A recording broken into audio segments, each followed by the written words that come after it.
Good evening. I'm John Miko, the Executive Director of the Union League Legacy Foundation, and it's my pleasure to welcome you to tonight's Union League Library Hour program. The Union League Legacy Foundation is the nonprofit charity of the Union League of Philadelphia. We provide constitutional education, education on free enterprise, and on the spirit and the values and the history of this great institution, the Union League of Philadelphia. Of course, over the last few months, many of these great programs have not happened, or at least they haven't happened as they normally would. In fact, Good Citizen Day, which is our largest single program of the year involving 300 students, high school juniors from all over the greater Philadelphia region, did not happen as it was planned in April. Scholarship programs didn't happen as planned, and many of our other programs were postponed. I want to assure everyone that we are working very hard and planning to have many of these programs beginning as early as September. We're working with the Union League staff to make sure that not only can we do these programs, but that they are safe and that everyone involved will be safe. So we are so excited to be able to plan for these things. And it is our hope that as early as September, we will be together again in these programs, whether they're library hours, Liberty Series, Civil War Roundtables, Good Citizen Day, or our exhibit, which will open at the end of September. And that it will be on voting rights. So we hope that you will come back. I know you will. I hope you'll come back soon, and we hope to be able to do that soon. In this current environment with COVID-19, of course, the Legacy Foundation has also taken on the responsibility of fundraising for the Union League Employee Emergency Fund. And I'm pleased to say that we've raised over $600,000 to date. And we have most of that actually has already gone to Union League employees who have been furloughed. And of course, we can't exist. We can't do the things that we do, all the great work that we do, without the continued generosity of our members and others who give to the Union League Legacy Foundation. And I want to thank in particular our Lincoln leaders and our Founder Circle members. And our Union League members should all be getting a letter soon asking for your continued support for all the great work that we do. So with that, I am going to introduce you to the man who needs no introduction to this audience, of course, the Union League Legacy Foundation historian, Mr. Jim Mundy. Jim. John, thank you very much. Ladies and gentlemen, good evening, and welcome to another Library Hour, sponsored by the Legacy Foundation of the Union League. And so tonight, it's one of the rare times I can say I actually know the speaker about whom I'm to introduce. So I have known Curt since 2006, when I came back to the States from having attended the Addingham Summer School for the Study of British Country Houses and Collections. What a name of a school that is. And I met Curt that fall in Boston on an Addingham trip, and I've known him ever since, and it has been one of the great pleasures and friendships I've had ever in the past 15 years. So Curt is an American architectural historian who is internationally recognized as an authority on the British country house. In 1999, he started a website called the DiCamillo Companion, which documents every British, Welsh, Scottish, or Irish house that has been built, is still standing, or has been destroyed in some way, shape, or form. And it's just a monumental website. It's wonderful. Go visit it. And for his efforts on behalf of British country house history, he was presented to the Queen Mother and the Prince of Wales. So you can imagine how important that is. So professionally, Curt has spent most of his professional career in Boston, even though he was a Philadelphia-born native, actually Murrian, to be precise. And he's worked at the Museum of Fine Arts in Boston. He has been the executive director of the National Trust for Scotland, USA, which is headquartered in Boston. And currently, Curt is the director of special collections for the New England Historic Genealogical Society in Boston as well, where Curt does just all kinds of stuff, really good, fun stuff. And Curt also gives tours throughout Western Europe and the United States on historic houses and estates and things like that. So quite a Renaissance man. And it is my, therefore, and I mean, it is my great pleasure and my absolute privilege to introduce Mr. Curt DiCamillo, who will talk about the English garden, perfection on earth. Curt.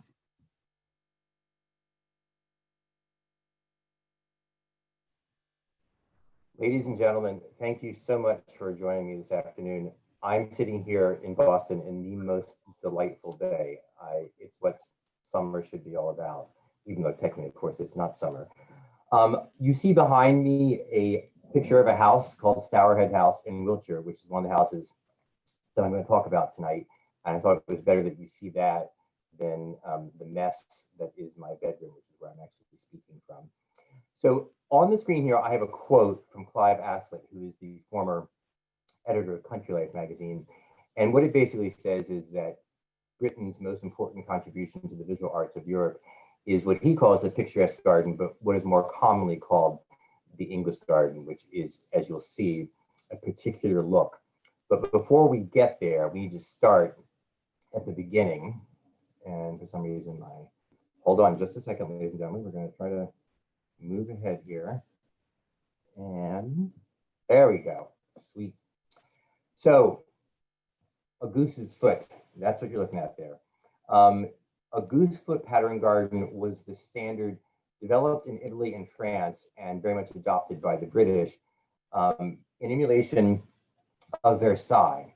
So you see Hampton Court Palace here in the late 17th century. And this is very much what Versailles looked like. And of course, every monarch in Europe copied Louis XIV and his gardens at Versailles.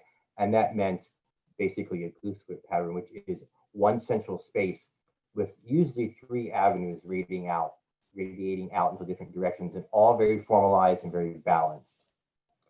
These gardens were very expensive to maintain, lots of gardeners, and they also fell out of fashion. So things change over time, styles change. Very few of these kinds of gardens are left in Britain today for those 2 reasons. This is one of the few. This is St. Paul's Waldenbury in Hertfordshire. And you're looking at the garden facade of the house. And if I turn you around and put our backs to what we just saw, you're looking out at the entrance to the garden. And you actually have the 3 sections here, 3 radiating avenues going out. They don't look that big. Those hedges are between 10 and 12 feet tall.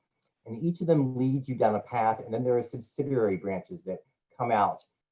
And at the end of each one of these paths, there is a surprise. In this case, you see a temple from a house that was demolished called Copt Hall. This is a close-up of that temple. Temple is an interesting word. It's really a folly. As you can see, there's nothing really to do there except sit on that bench once you arrive there. But every one of these vistas is meant to hold a surprise, like you see here with the organ house. And most of these were here. Some of them, like this one, the Temple by the Lake, were brought here in the 1950s and 60s when the great houses of Britain were being demolished in huge numbers.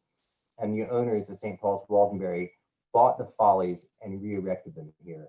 And the Temple by the Lake is a perfect example of that.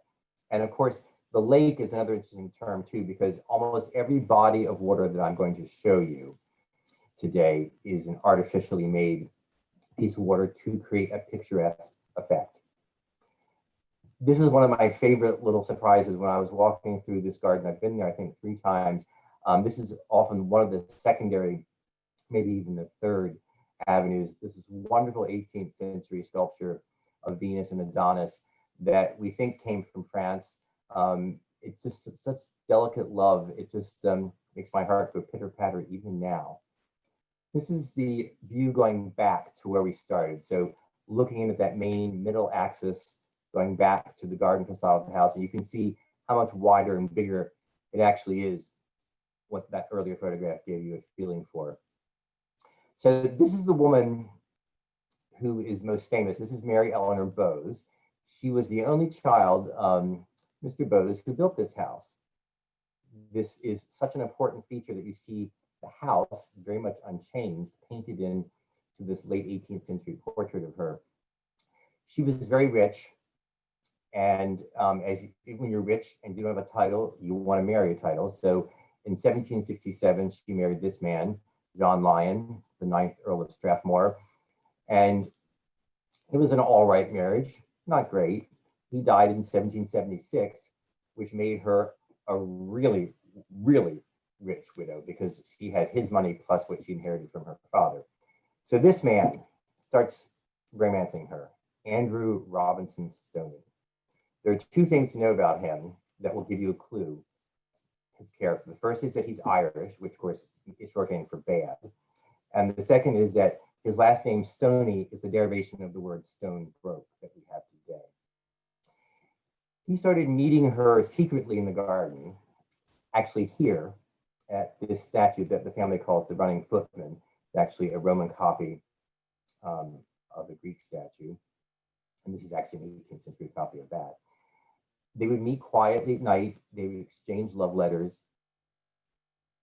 He was defending her honor, as it turned out, because someone was writing anonymous letters to one of the London newspapers claiming that she was having an affair with a married man. Of course, it would be hugely scandalous. So he started writing letters back to the editor in reply to defend her honor. And it got so bad that he, Stoney here, eventually challenged the editor of the magazine who was publishing these letters to a duel, which took place in London. Mary Eleanor was there. Stoney was mortally wounded. As he lay dying, he said, "Before I die, could you do me one favor? I'd like to die a married man." And just so happens there was a priest walking by, and he married them. And of course, it turns out that Stoney was not injured at all. The whole thing was a put on. He was writing both sides of the letters to the editor. He had his friends there. Everything was a setup to get her money. And he started right away emptying her estates because he had huge gambling debts. Did I mention he was Irish? So what's interesting is that her estates that she got from her husband in the north of England, in County Durham, in Tyne and Wear, he was able to get his hands on. But her father was unusual. And I say unusual because, of course, in these days, when a woman was properly married, everything of hers automatically became her husband's, and she lost all control over it. Her father left his estates to her in such a way that her husband, regardless of who he was, would not get access to the property without her consent. And this she refused to give to Stoney, which was quite a cause of consternation. She tried to divorce him, wasn't heard by the courts. Finally, in desperation, he kidnapped her from her coach in Oxford Street in London. And there was a 12-day chase. Imagine this, 12 days into the north of England. Her friends chasing him with a gun to her head, telling her to drop the divorce proceedings. Eventually, when they get to County Durham, this is a 1786 headline that actually talks about the story. She gets some local workers in the fields to help rescue her. He's sent to prison, debtor's prison, of course. She finally divorces him, and I love the authors of the biographies about her talk about she decided not to remarry, which I think is the least she could do in this situation. So this is important for something else that probably most of us are unaware of, because in this year, 1844, this man, Thackeray, wrote this book, The Luck of Barry Lyndon. And those of us old enough to remember 1975, when we were in the movie Barry Lyndon, starring Ryan O'Neal, everything in that movie and that book is an exact replica of what happened to Mary Eleanor. It is her story. And what Thackeray did was to keep that story alive for generation after generation after generation. It's all outlined in this wonderful book that was published in 2010 called Wedlock. I love the subtitle, The True Story of the Disastrous Marriage and Remarkable Divorce of Mary Eleanor Bowes, Countess of Strathmore. Of course, when she married, her family name was important, as was her husband, so they hyphenated them and they became Bowes Lyon. And what you see here, this little girl here on the right, she grew up at this house, St. Paul's, Waldenbury. This is her in 1905. This, of course, is what she's more famous to us today. The Queen Mother's maiden name, of course, was Elizabeth Bowes Lyon. We, in 2016, at the New England Historic Genealogical Society, were very lucky to have a tour that included a lunch at St. Paul's, Waldenbury. And you see our CEO in the middle here and our group. This is Sir Simon and Lady Bowes Lyon, which are, of course, relations to the late Queen Mother. I love doing these sorts of things because there are Sir Simon and Lady Bowes Lyon. They are, as is my experience in any British aristocratic setting, always the most casually dressed in the group. So I mentioned Stourhead with the house you see behind me. This is a house that is spectacular. I would love to talk about the collections, but as wonderful as it is, the real reason to come here, one of the most important gardens of the world is here. And it's actually of international importance. This is a rainy day that I took this picture standing under a tree. I have a nicer sort of sun-filled photograph in the bottom left there, taken of the wonderful portico.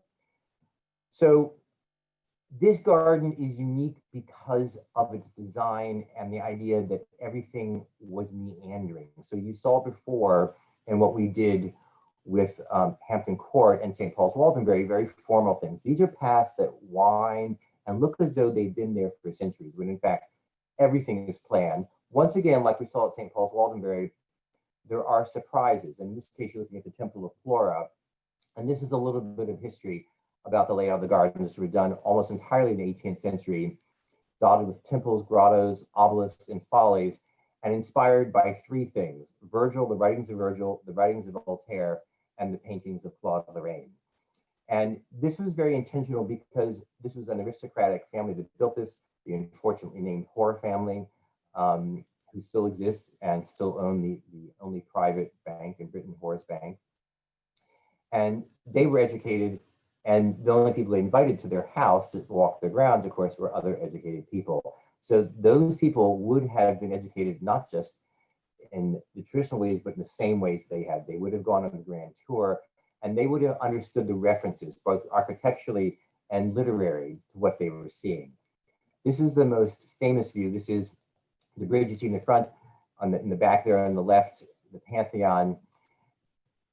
This man, Ian Venables, born in 1955, an English composer, came here in the 1980s and was so inspired by what he saw that he wrote a little ditty called the Stourhead Follies, and you see the CD cover of it here. The Pantheon is probably the most famous building in the Stourhead Garden firmament. It is surprisingly large. I mean, it's based, of course, on the real Pantheon in Rome, but here's a human down there to give you a sense of scale. And like all of these buildings, they have no purpose. That's what a folly is. A folly is a folly. It's like something fun that doesn't serve any purpose except to catch your eye. So when you go inside the Pantheon, lovely though it is, there are two benches. That's pretty much it. That's what you did at the Pantheon. You sat and you went ooh and ah. The same thing with the Temple of Apollo. This is an artificial hill that was created to give it a very high perspective. Same thing with the lake put in to give it a great view. This is almost a direct copy of the Temple of Venus at Baalbek, which is today in Lebanon, built, of course, by the Romans in the 1st century. You can also see here older things. So this is the Bristol High Cross.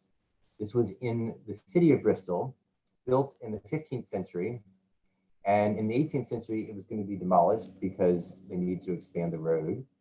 And so the Hoares bought it, re-erected it here. And you can see, once again, we have a purposeful setup. So you have in the foreground, the Bristol High Cross, then you see the bridge and the Pantheon again. And the whole idea behind the picturesque garden movement was, regardless of where you turned your head in the garden, you would see something that would cause you to gasp. In this case, the next gasp thing is the obelisk. Ancient Egyptian things were very much in vogue in the 18th century. And you can see here on the top, there's a sun. When this photograph was taken on the left, it had lost all of its gilding and was just down to its green copper. And you can see in the right here, some money was raised by the National Trust, who now own this house and gardens. And I've walked this path. You turn, and if the sun's hitting it just right on top of that sun itself, it almost blinds you, which of course was the intention. Then there's great history. It means respecting the history of Britain. This is Alfred's Tower, which has no purpose except to walk to the top. It is huge. It's 160 feet tall. It will give you a heart attack getting up there. It was built specifically because it's believed that this was a spot where Alfred the Great, the only English king ever to have the Great appended to his name, here in the 9th century defeated the Danes. And of course, the Danes were the Vikings. And Alfred's kingdom, because there were many English kingdoms at this point in English history, was the only one that was never overrun by the Vikings. So he's sort of a central cause of English patriotism. To me, one of the most magical things at Stourhead is the grotto. And you see here the sleeping nymph in the grotto. This is considered by most people the finest grotto in England. Now, grottos were meant to evoke walking into an underground cave with running water, which you see here. And what you can't see because it's behind us, there is another statue of a river god, also in white with water running around him. These grottos, including this one, were not real caves. They were partially dug out, and then artificial stalactites and stalagmites and rocks were glued to the walls to make it look as though you would come across this wonderful ancient cave. And that was the whole idea about these gardens. Everything was like an accident, but of course it wasn't. My favorite thing, which no longer exists, there was a hermit's hut that the whores would hire a local man to dress up as sort of a frazzled, homeless looking man. And after dinner, when their guests were walking through the garden, he would come out of his hut and recite lines from Homer. So I think everybody here hopefully remembers 1981, which is when I think one of the greatest things ever produced for the film took place, which was the production of Brides Who Have Visited, which we saw over here on PBS. And of course, that was all filmed at Castle Howard in Yorkshire. And what you see here is what's called the Avenue. Now, this is astonishing because this is all meant to lead you up to something great. This is the entrance to a great house and a great garden. You can see that the late historian Hugh Montgomery Massenburg said it's probably the most dramatic of all the great houses of England and Wales, the approach to it. What you're looking at here, the avenue is actually 5 miles long and much more of it behind us here. You can see there are 2 arches here, but we're leading up to the Pyramid Gate, which is one of the first pieces of architecture in Britain to have a pyramid incorporated into it. This is done about 1717. And you can see beyond that, another obelisk. And everything, once again, is leading you up to something grander and grander. And of course, this is the ultimate grandeur here. This is the 1727 drawing that appeared in the publication Vitruvius Britannicus of what the house would actually look like. In fact, it never was finished like this. Almost all the central part was built, but the wings and the sides were never built. This is what it looks like today on the south facade, the most important facade, the most famous one. And I'm going to read to you this wonderful quote from Horace Walpole, who visited here in the 18th century, and who I have to say was very catty and criticized almost everything. So it's amazing that he actually had good things to say about Castle Howard. Quote, "Nobody had informed me at one view I should see a palace, a town, a fortified city, temples on high places, woods worthy of being each metropolis of the Druids, the noblest lawn in the world, fenced by half the horizon, and a mausoleum that would tempt one to be buried alive. In short, I have seen gigantic places before, but never a sublime one." So this is that same view, just standing back in front of the famous Atlas Fountain. This is the 19th century edition. And this is one of the most photographed historic houses, not just in Britain, but in the world. And if you use that to our back, the house to our back, and looking out into the landscape, what you're seeing here is the landscape. And this was considered to be an attempt to capture the 3 great civilizations of the past: Greece, Rome, and Egypt. We walk over to the right, we start walking down the walk to the Temple of the Four Winds. Now this avenue, which is all green, originally was the main street for the village, which was moved in the 18th century. And this is very common in these great English houses. And they laid out a new house when Castle Howard was built, beginning in 1699. The idea was that this village got in the way. And of course, the owner, the builder of the house, in this case, the 3rd Earl of Carlisle, because he owned the village, just picked it up and moved it. So he had this great walk, punctuated, as you can see on the right here, by copies of classical statues. And you come up to the Temple of the Four Winds itself, everything here is once again a contrived view.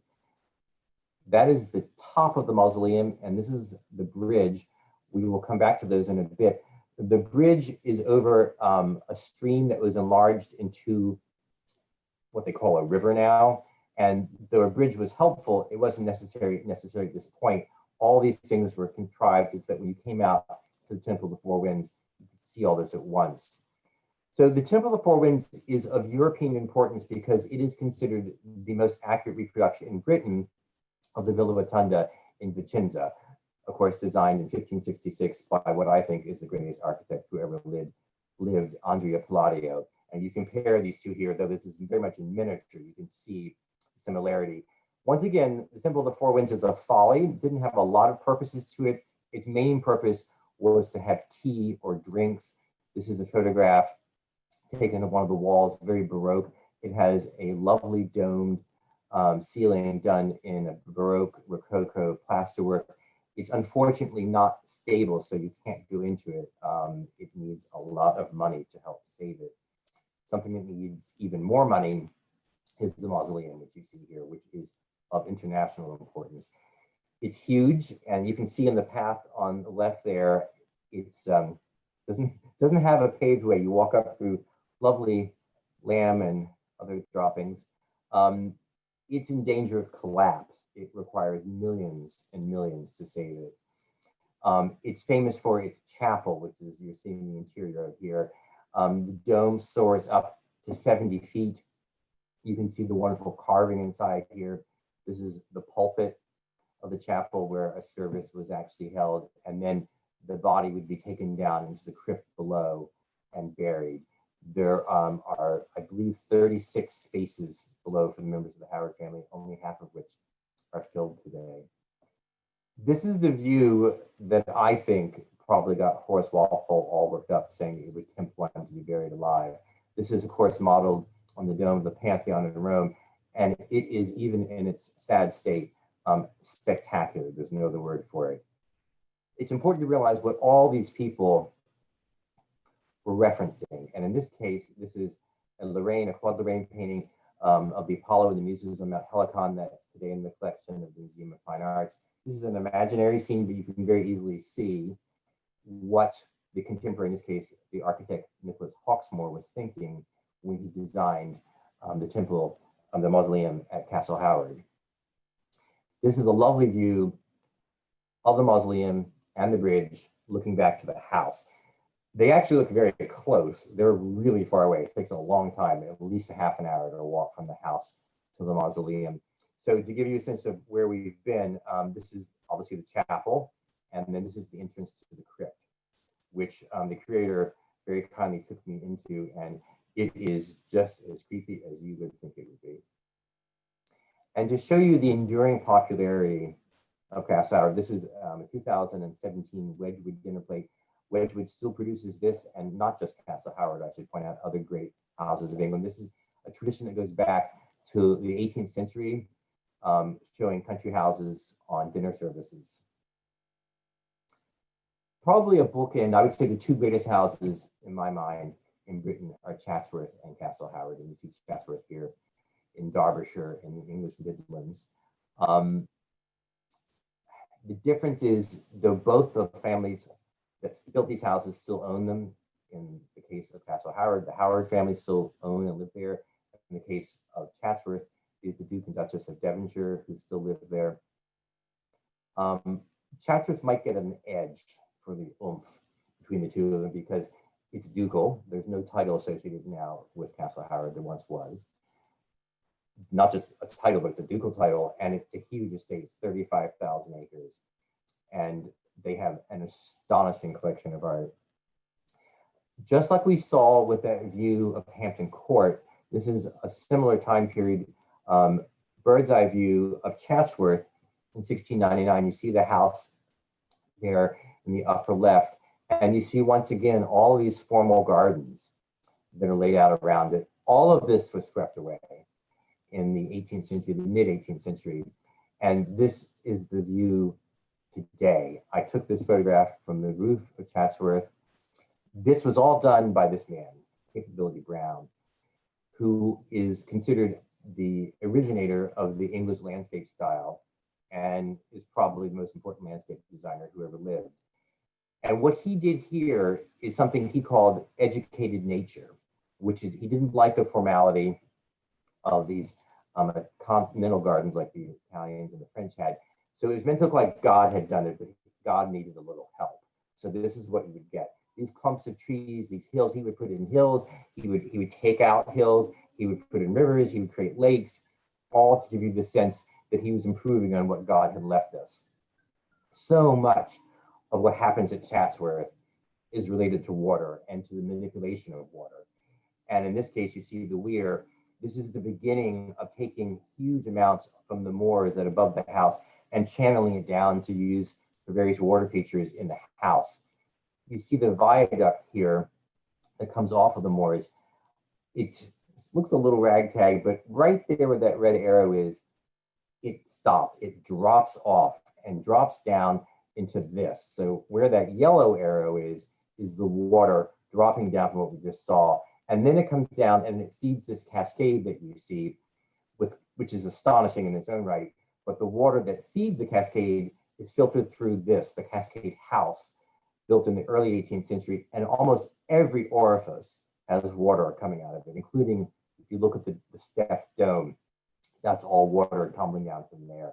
And then if you put your back to that, this is what you see, which is this surprisingly steep cascade of water coming down steps. And that's the house in the background there.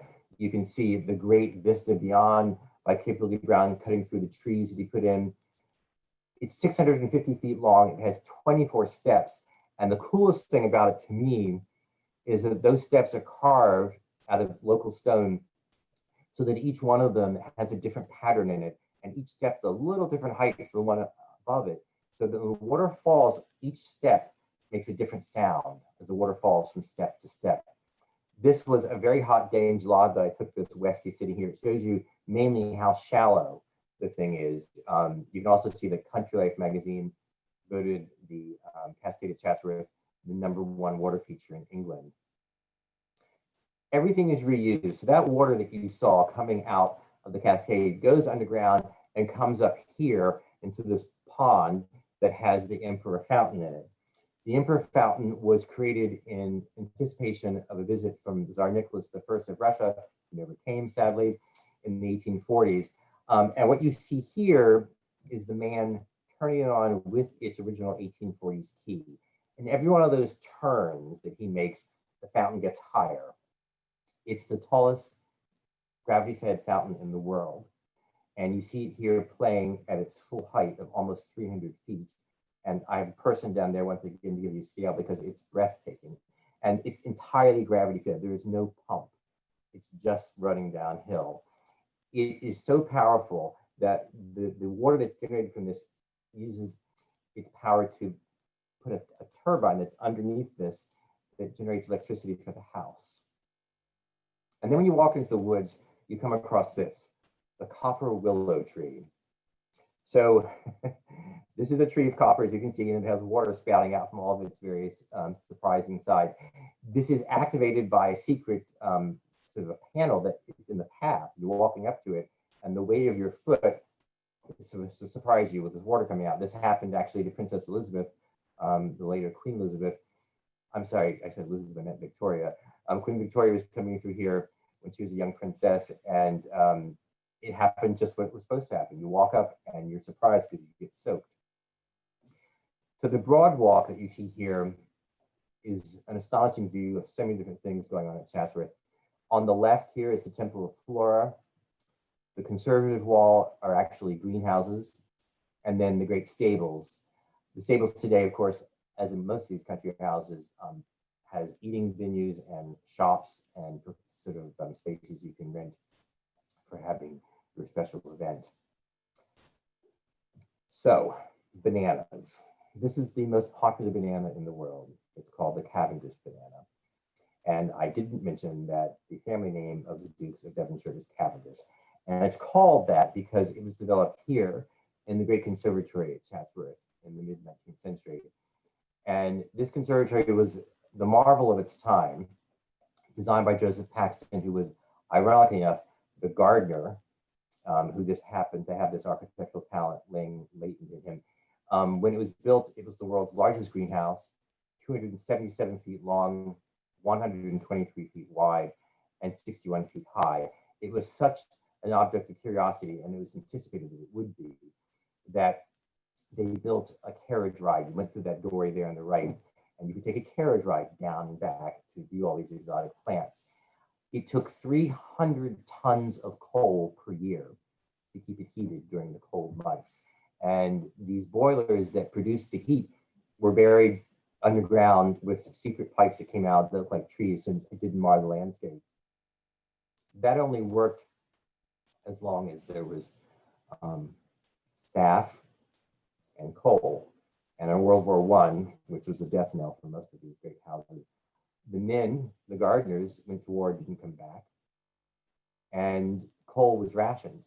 So there wasn't any coal allowed to be used for something like this. So all the plants died. And in the 1920s, the then Duke, the ninth Duke, took the decision to destroy it. And it turned out that it was so well built that they couldn't destroy it. So they ended up using dynamite and blew it up. And this is the site today. Those are the foundations you see of the conservatory there. They go on to the right beyond this photograph, and that's how big it was.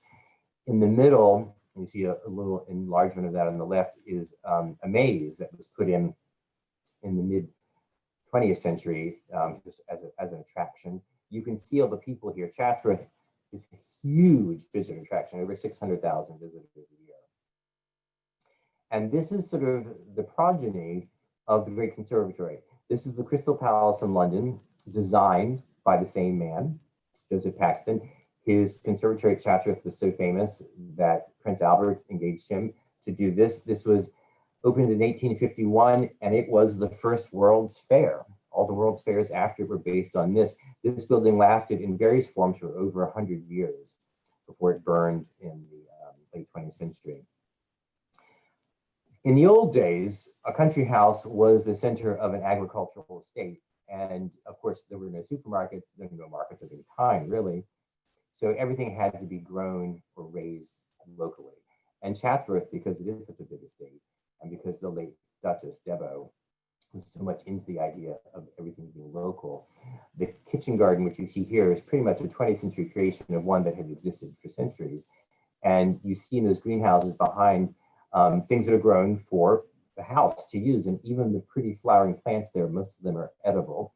There's also an enormous amount of beef and lamb that's raised and sold in the Chatsworth Farm Store.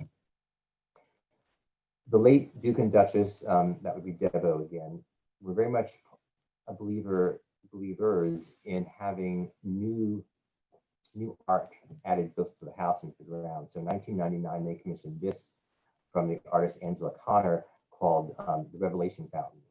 And it can be anything you want it to be. It's not supposed to be anything. It looks like a pomegranate, it could be a flower, but the point is that it has 3 different things that happen to it. You see it closed in that first slide, you see it partially opened here, and you see it fully opened here.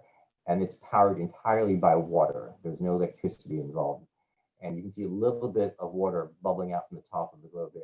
It's wicked cool to watch. You can see on the left there, once again, give you scale, the size of the people that are next to it.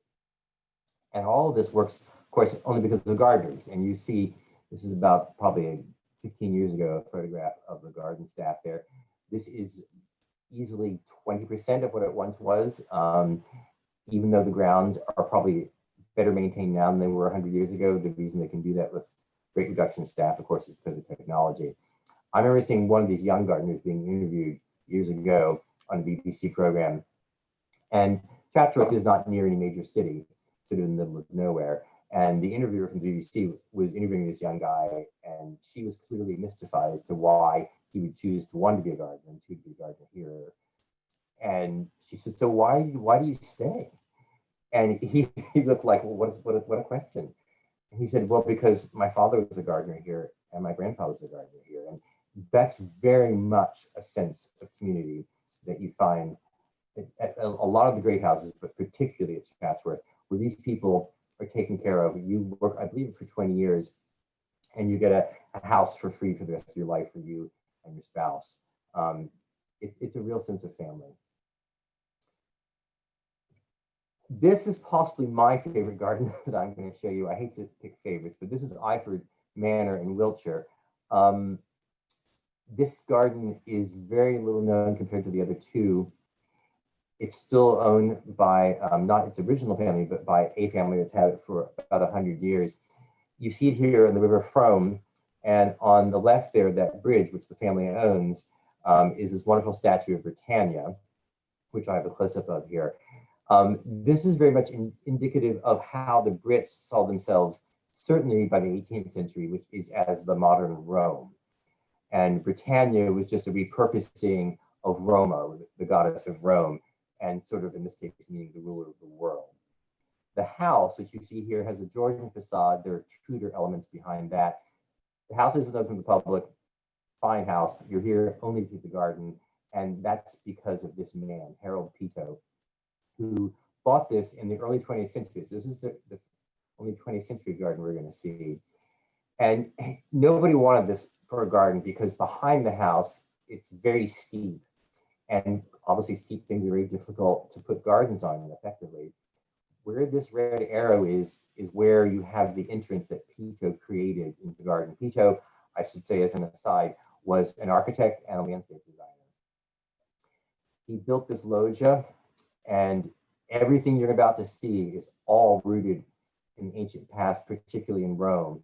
And to that end, you can see this roundel here that he put into the side of this loggia. This is a close-up of this.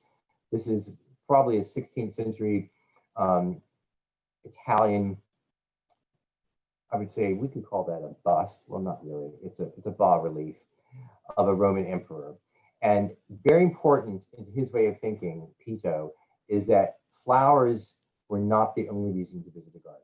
He believed that for the highest level to reach in gardening, you had to have sculpture and buildings as the primary focus, and flowers complement them. This is the entrance he built to the garden, meant it to look like it's very old. He put these plinths in, he put these wonderful urns up here. You begin walking up here, you come across this fountain that he put in. There are many fountains going throughout. Once again, very Italian, very much looks like it's been here forever, 20th century. You walk up here in the same area where that fountain was. This is the deer statue in the lower terrace. When I saw this, I've been to this garden, I think 4 times. When I saw this the first time, I thought it was an Art Deco deer. It looks very Deco, and it would be right for the time period because he was still alive in the 20s. But in fact, as you'll see, it's a copy, an exact copy of a statue found in Pompeii, the original of which is in the Archaeological Museum in Naples now. And in that, to me, is an astonishing stylistic statement that you have something that looks so modern that is in fact ancient. The next thing you come across is the Japanese garden. Not as common then in the early 20th century as it is now. And this is meant, and I think it's evoked here, as a place of quiet contemplation. His great claim to fame, which is to say, take this space that no one thought could be properly gardened and make it gardenable and make it a spectacular garden, was the creation of the Great Terrace, which you see the beginnings of here. This arrow points to the new level of ground he's created. So I've taken this photograph looking up, and what he did, of course, was to flatten and fill so that terrace continues on like this. So it's the only completely flat bit in all the gardens, which continue to climb up to the left. And it's very much English and at the same time Italian. This is incredibly Italian, having these statues on plinths, having columns behind you. This is incredibly English, a column with the rambling rose behind it. You can probably tell I can't get enough of this terrace. Also on the terrace is this statue of the she-wolf suckling Romulus and Remus. And of course, they were the mythical founders of Rome. And this is called the Capitoline Wolf, this statue.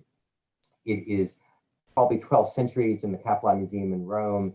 And amazingly enough, I don't know how he did it, but Peto convinced the curator of the museum to allow him to make a cast of this original that he could then cast from itself, make a mold, in other words. And it was the last time that was allowed to be done because, of course, every time you make a mold of an original statue, you damage some parts of the original. So this is an astonishing achievement to have here. And it's also telling you very clearly, if you weren't clear before, that this is all about Rome. And to reinforce that even further, there are sarcophagi leading all around the ground. This is probably a 1st century AD Roman sarcophagus that's leading up here to the cloisters. This is a building that Peto built entirely from scratch, very Italian, very 13th century Italian, but using elements that he'd collected from all over Europe. So these capitals on the windows are 13th century capitals from Pisa. The doorway is 15th century from a house in Mantua. And then you come inside, and this is the owner very kindly giving us the tour, gosh, almost 10 years ago, of the interior of the cloister, where they also have, believe it or not, it's a very small space, but they have operas here. You can sort of see the acoustic. It would be lovely. Now, if you go behind this ambulatory, behind these columns, this little corridor that goes around, the little niches with all kinds of little things, very important things actually, that Pito collected. This window is made from a piece of alabaster from Derbyshire, and that crucifix you see there is actually 16th century from Naples. He was not, I hesitate to point out, a Catholic or a religious man. He was just emulating everything that was Italian. There's this little porch that he built. He has on two corners 14th century statues of lions from a palazzo in Venice. Very conveniently, this cat followed us around on the tour that I did last year here and put his butt right there so I could get a picture of the two cats together. And then he spread out a little later for a full portrait. He's very proud of his tail, as I think you can tell. This is the last shot of Iford. It just blows me away. It's what makes, one of the things that makes England so special, and why I wish I lived there, especially now. So, Alnwick Castle. This is in Northumberland, very far in the north of England, almost on the border of Scotland, which is why it's so formidable looking. It was built to protect the occupants from the frequent raids from the Scots. It is the second largest castle, second largest inhabited castle in England after Windsor, and the family has been here since 1309. The Percy family, today the Dukes of Northumberland, and they of course continue to own it today. So this is one of the most famous things that probably was inspired by Alnwick that you probably don't know. This is, these are a drawing and a mat from a very famous movie. And then of course was The Wizard of Oz, and this was the model supposedly for the Wicked Witch's castle in that movie. And the filming doesn't stop there, because you see here from the first Harry Potter movie, a scene where they're learning how to fly. And this is something, this is actually a nice spot to stop and say that one of the most important ways that these country houses survive is filming. The two biggest income producers are weddings and filming. People like us that visit, most of these houses don't make any money. They usually lose money on visitors. They are required for various reasons by the government to be open to the public. But making movies at a house gives you a very nice income stream. And I believe 3 of the Harry Potter movies were filmed here, because you could see looking around here that it's very much like Hogwarts, which of course is what it's supposed to be. So back to follies again. This is called Grizzly Tower. This is a 6-story folly whose only purpose was to have a brazier at the top that you see there where the arrow is, from which to put a fire only when the Duke of Northumberland had a son and heir born to him, to indicate to the surrounding countryside, of which the Duke owned and still does own all of it, saying, I have a son and heir.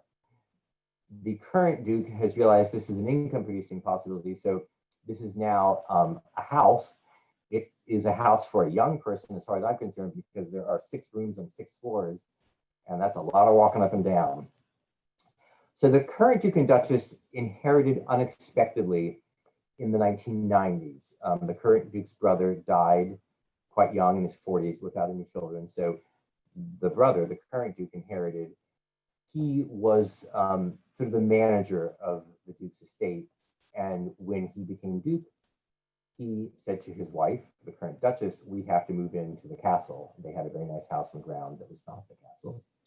And according to local lore, she said, no, not doing it, not moving that big castle, that big drafty castle.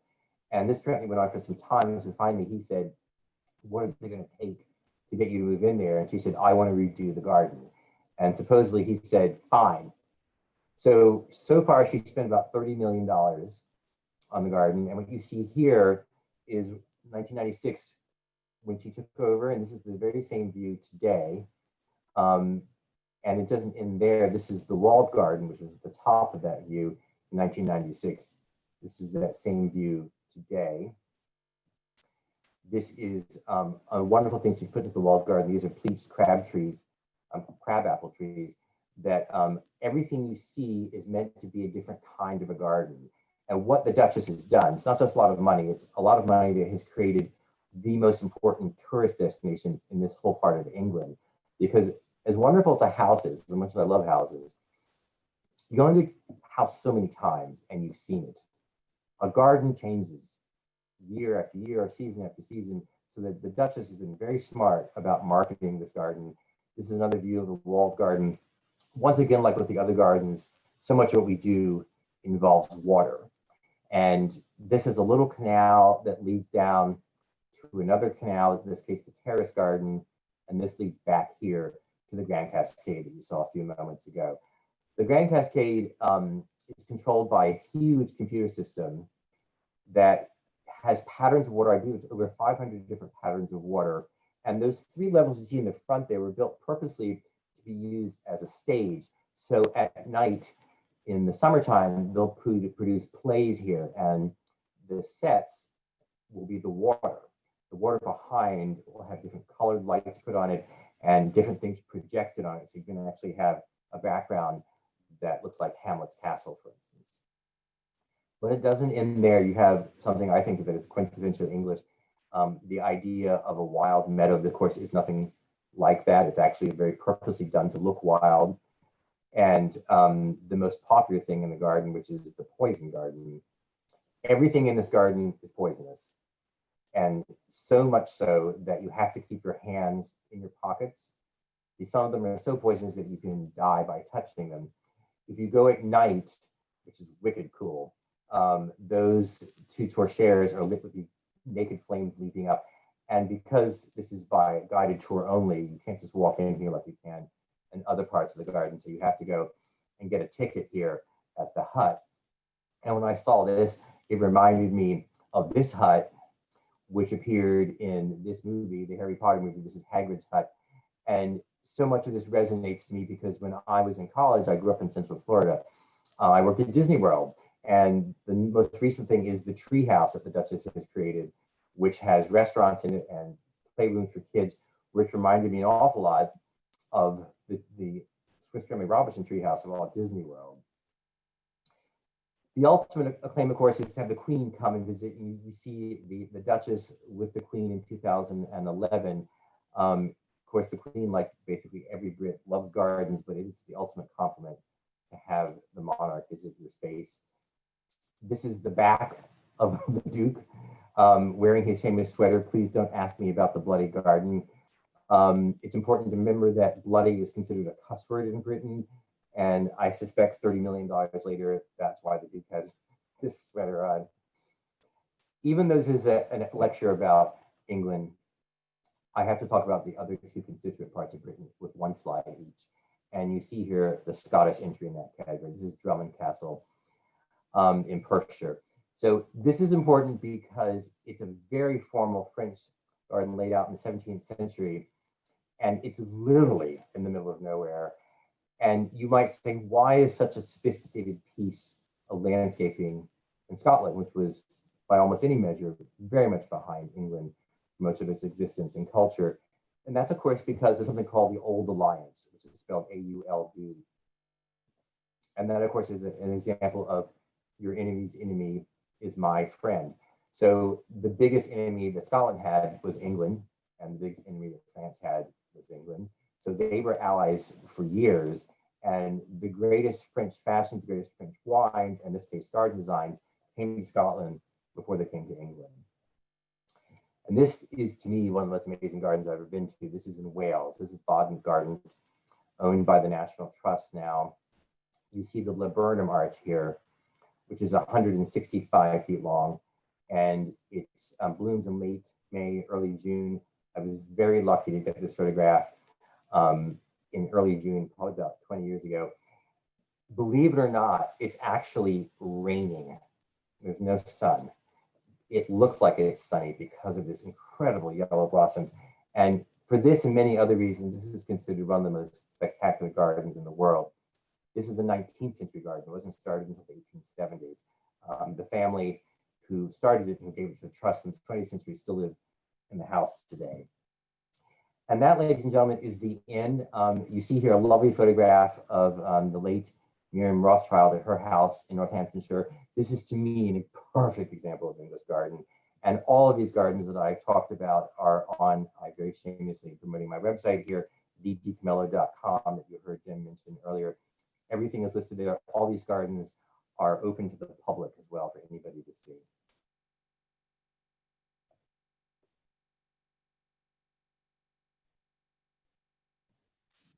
Curt, thank you so much. What a wonderful presentation. You've been, of course, to the Union League many times, and we look forward to having you back at the Union League very soon. Curt, I see that there is a question, and I kind of thought it was I don't know if you want to take a look at that question. I should do I think we have time for at least one or maybe two. Do any of the English gardens feature the collection of non-native plants that would be characteristic of an arboretum? So the answer is yes.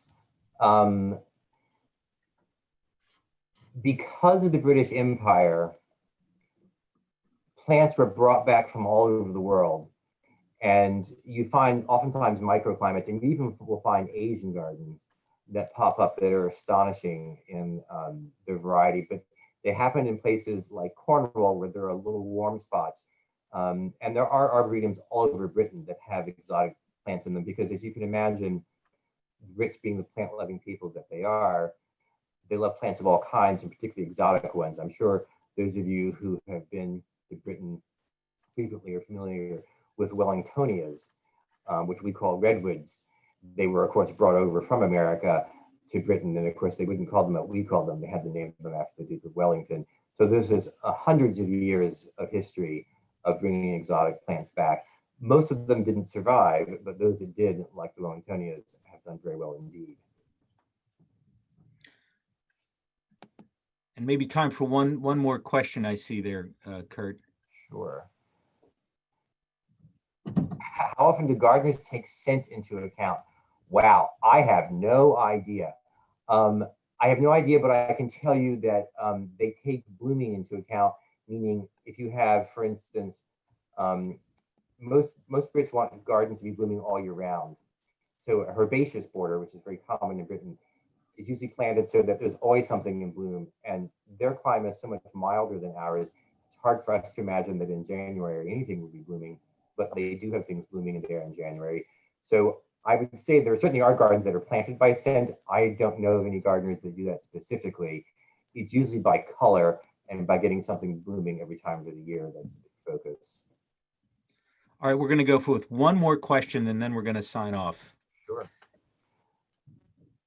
Okay. Does Stowe School garden feature English importance? Yes, Stowe is huge. So the question was Stowe. So Stowe is a great garden in Buckinghamshire that's now owned by the National Trust. It is by far one of the great gardens of the world, and it's sort of the pendant to Stourhead. Stourhead and Stowe are very much the same in the sense of their layout and their time period. I think that Stourhead's more important. I like Stourhead better, but Stowe is astonishing and bigger, and a bigger house as well. The house itself is a school, and the garden, as I say, is owned by the National Trust, but it is spectacular, just spectacular. I took a tour there last year that I can still feel the warm sunshine from. Curt, again, thank you so much for a fascinating lecture. It's always a treat to have you speak at the Union League, and in virtually, it was almost as good as in person. So we'll have to make sure that we get you down to the Union League as soon as we possibly can. Again, thank you, Curt. Thanks to Jim Mundy for putting this program together. And Jim Mundy will be our speaker next Wednesday for our Civil War Roundtable. Jim will be speaking about the Union League and the United States Colored Troops. And the Union League's vitally important in the establishment of Camp William Penn and some of the very first African-American federal troops in our history. And so I hope you'll join us next Wednesday, 5:30, for Civil War Roundtable with Jim Mundy. Again, have a wonderful night. We'll see you next week, and I hope we'll see you at the League very, very soon. Thank you again.